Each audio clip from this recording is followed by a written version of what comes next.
Jadi apa saja perkembangan terbaru dalam kasus ini? Kita langsung tanyakan kepada Kepala Bagian Penerangan Umum Divisi Humas Polri, Kombes Ahmad Ramadan. Pak Ahmad Ramadan, selamat malam. Sehat Bapak? Selamat malam, Mbak. Sehat, Mbak. Oh, syukurlah. Jadi untuk kondisi Yahya Waloni saat ini seperti apa? Karena ada informasi yang beredar, dia saat ini dibawa ke rumah sakit, Pak Ramadan. Kami sampaikan kepada masyarakat bahwa MYW saat ini berada di Rumah Sakit Polri Mhm. sejak tadi malam. Jadi ketika yang bersangkutan ditangkap pukul 17.00, kemudian dilakukan pemeriksaan kurang lebih pukul 19, yang bersangkutan kelihatan kesehatannya menurun. Kemudian yang bersangkutan malam itu juga dibawa ke rumah sakit untuk dilakukan pemeriksaan. Tiba di Rumah Sakit Polri Kramat Jati pukul 22.00. Dan tim dokter mengatakan bahwa yang bersangkutan tidak bisa dilakukan penahanan. Maka penyidik Polri melakukan pembantaran terhadap tersangka MYW. Dan saat ini tersangka MYW di bawah perawatan tim medis di Rumah Sakit Polri Kramat Jati. Sudah adakah informasi sakitnya sakit apa, Pak Ramadan? Hasil pemeriksaan terhadap yang bersangkutan terdapat pembengkakan jantung, ya, di mana yang bersangkutan juga ada riwayat penyakit jantung kronis. Oke, jadi memang harus mendapatkan perawatan intensif ya. Ya. Begini, Pak Ramadan, ini kan kasus kalau untuk Yahya Waloni ini kan sudah dilaporkan sejak April, tapi baru ditangkap kemarin. Kenapa harus 4 bulan sih, Pak? Tentu setiap kasus memerlukan proses yang berbeda-beda, Pak. Percayakan bahwa semua kasus yang dilaporkan oleh Polri akan ditangani secara tuntas oleh Polri secara profesional.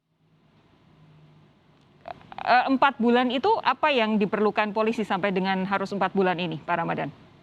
Tentu Polri harus mengumpulkan bukti-bukti yang cukup, memeriksa ahli pidana, ahli bahasa, dan juga ahli IT. Dan memastikan bahwa bukti-bukti yang dikumpulkan memiliki bukti awal yang cukup untuk meningkatkan kasus dari penyelidikan sampai ke penyidikan. Oke, ini kan Yahya Waloni ini kemarin ditangkap, tapi beberapa hari sebelumnya itu polisi juga menangkap Muhammad Kece. Ini ada dua terduga pelaku ujaran penodaan agama yang ditangkap dalam waktu yang hampir bersamaan. Ini hanya kebetulan atau ada hal lain, Pak Ramadan? Ya, kasus ini sama-sama dilaporkan, ya. Memang terlebih dahulu saudara MYW yang dilaporkan, namun bukti yang lebih banyak didapatkan di mana tersangka MK didapat ada kurang lebih yang beredar, ya, dan cukup meresahkan masyarakat, di mana ada kurang lebih 400 video yang beredar di platform media sosial YouTube, ya, sehingga sangat berpotensi untuk terjadi kegaduhan, sangat berpotensi untuk terjadi pecah belah bangsa, sehingga polisi harus segera bertindak. Oke. Maksud pertanyaan saya adalah kalau ada 2 orang yang kemungkinan pelanggarannya sama, ini ditangkap dalam waktu yang hampir bersamaan, apakah saat ini memang polisi sedang lebih banyak fokus untuk mengungkap kasus-kasus tentang penodaan agama, atau ini hanya kebetulan saja karena memang proses hukumnya memang sampai pada tahap ini?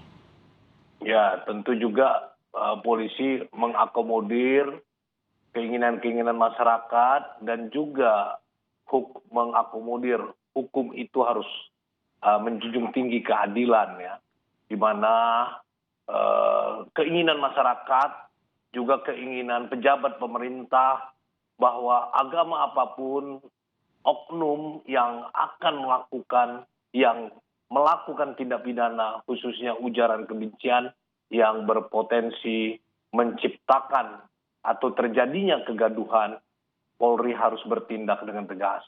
Tentu menjadi sebuah alasan Polri harus mengakomodir keinginan-keinginan masyarakat tersebut. Oke, Pak Ramadan, kalau sejauh ini sepak terjang polisi virtual itu seperti apa sih? Ya, kita punya patroli siber ya. Patroli siber itu bekerja terus melihat pelanggaran-pelanggaran seperti pelanggaran ada yang dilakukan restoratif justice ya. Kita sampaikan bahwa kita telah melakukan penyidikan kurang lebih 400 ya di 3 tahun terakhir. Nah itu kalau dibiarkan maka kasus itu akan bertambah. Sehingga patroli siber itu melakukan proses di mana kita tetap mengedepankan restoratif justice. Restoratif justice itu kebanyakan memang dilakukan oleh perbuatan individu. Jadi ujaran kebencian yang dilakukan oleh individu terhadap individu. Ada hal yang menjadi fokus ketika ujaran kebencian dilakukan berdasarkan sara, yang tentunya korbannya adalah bukan sebuah individu, tapi merupakan komunitas atau kelompok. Nah, ini yang menjadi perhatian. Kasus ini kita akan lakukan penindakan atau penegakan hukum. Oke, untuk kedua orang ini apakah sudah ada tindakan take down video misalkan? Untuk saudara MK, sampai kemarin sudah ada 48 video. 48 video yang di take down, itu hasil koordinasi Barreskrim Polri dengan Kementerian Kominfo. Dan setelah dipelajari dan memiliki potensi untuk memecah belah bangsa, pihak Kementerian Kominfo mengajukan ke platform media sosial YouTube untuk di take down. Selain yang sudah di take down, yang saat ini sedang berproses ada 38 video ya dari saudara MK yang kemarin ya. Jadi memang perbuatan saudara MK itu videonya sangat banyak. Selain yang disebarkan oleh akun yang bersangkutan, tentu secara beranting disebarkan oleh akun-akun yang lain. Pak Ramadan, ini mumpung Anda ada bersama kami, saya juga harus bertanya. Ini kan kalau soal ujaran-ujaran yang ada kemungkinannya muncul aspek penodaan agama, kita bisa paham ada penangkapan di situ untuk kemudian betul-betul dibuktikan sesuai proses hukum yang berlaku. Tapi ketika Anda tadi menyatakan soal sepak terjang polisi siber, bagaimana menjamin kepada masyarakat bahwa siapapun yang ditangkap oleh para polisi siber itu akan diproses secara transparan.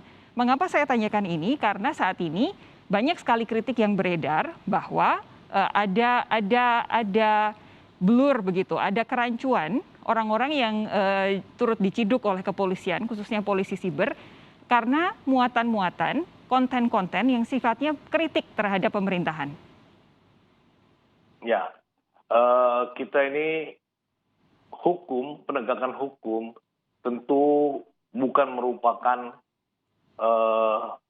sesuatu yang dikedepankan, tetapi kita mengedepankan juga adalah edukasi, sosialisasi, pemahaman yang diberikan agar masyarakat mengerti.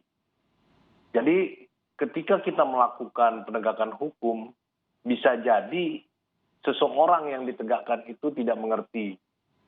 Misalnya ketika ada orang merepost sesuatu postingan yang sebenarnya dianggap berbahaya untuk menjaga anak-anaknya gitu.